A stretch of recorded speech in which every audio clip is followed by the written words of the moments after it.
Assam north ইষ্টলৈ স্বাগতম জনাইছো মই ঋতুস্মিতা এটা খবৰ লৈ আহিছো এবাৰ বেংগালুৰুত দেখা গৈছে অসমীয়া সমাজে শ্ৰীকৃষ্ণৰ ৰাসলীলা আয়োজন কৰিছে দুদিনীয়া কাৰ্যসূচীৰ আয়োজন কৰিছে এই শ্ৰীকৃষ্ণৰ ৰাসলীলা দেখিবলৈ পোৱা গৈছে অসমৰ যুৱক যুৱতী গৈ তাত উপস্থিত হৈছে অসমৰ অভিনেতা অভিনেত্ৰীসকল গৈছে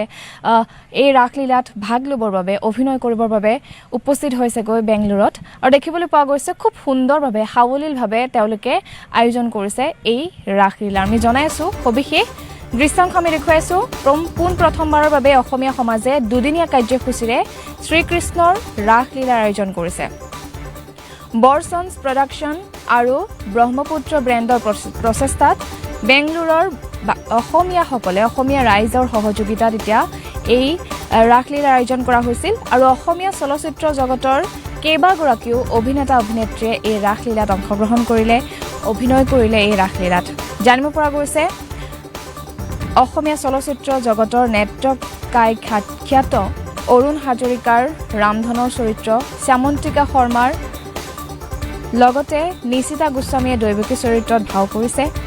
তনভি শৰ্মাই ৰাধাৰ চৰিত্ৰত অভিনয় কৰিছে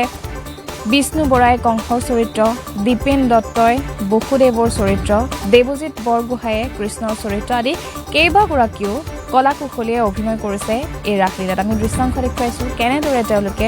খুব সুন্দৰভাৱে ৰাসলীলাৰ আয়োজন কৰিছে দুদিনীয়া কাৰ্যসূচীৰে তেওঁলোকে ৰাসলীলাৰ আয়োজন কৰিছে আৰু সুদূৰ বেংগালুৰুত অসমৰ পৰা গৈ বেংগালুৰুত এনেদৰে এতিয়া অসমীয়া সমাজে ৰাসলীলাৰ আয়োজন কৰিছে যোৰহাট টিয়কৰ অন্যতম নৃত্য গোষ্ঠী প্ৰগতিশীল সাংস্কৃতিক যুৱ সংঘৰ পৰা নিমন্ত্ৰণ কৰি নিয়া মুখ্য পৰিচালক সমীৰণ দত্তৰ লগতে বিদ্যুৎ শইকীয়াৰ সহ পৰিচালনাত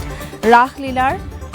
আয়োজন কৰা হৈছিল আৰু এই ৰাসলীলাই দৰ্শকৰ মন জয় কৰিবলৈ সক্ষম হৈছে আমি এই দৃশ্যাংশসমূহ দেখুৱাইছো দেখা গৈছে এনেদৰে এতিয়া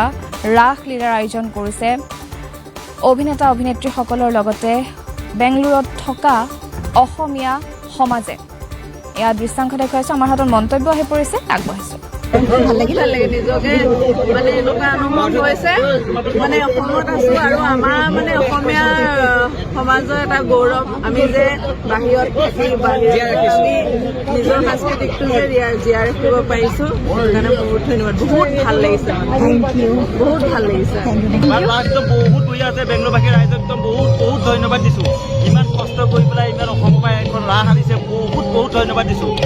অনুষ্ঠানটো চাই খুব বঢ়িয়া লাগিলে বহুত ধুনীয়া লাগিলে বেংগলোৰ চিটিৰ পৰা আমাৰ অসমীয়া মানে অসমীয়া ফাংচন পাতিছে বা ৰাস পাতিছে কিমান ধুনীয়া লাগিছে আমিতো আজ বহুত দিনত চাব পৰা নাই হ'লে চাইছোঁ ভাল লাগিলে আৰু এছ'চিয়েশ্যনলৈ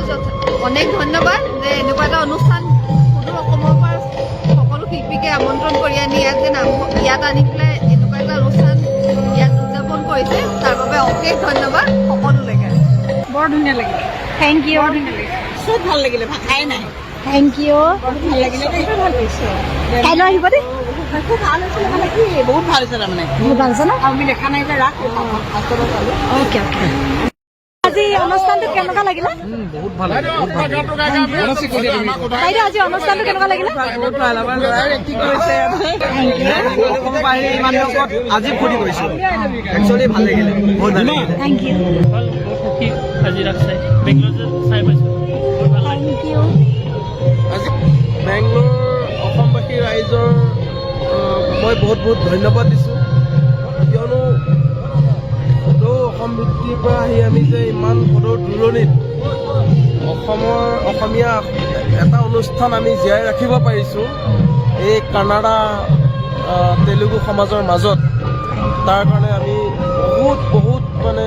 নথৈ আনন্দ পাইছোঁ আৰু এটা নামঘৰ আছে আমাৰ বেংগলোৰ সেইটো এটা বহুত গৌৰৱ অনুভূতি আমাৰ আৰু এই ৰাস চাই আমি বহুত গৌৰৱ অনুভূতি কৰিছোঁ আজি আমি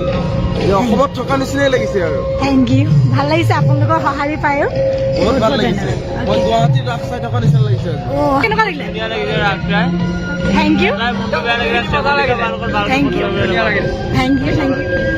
বহুত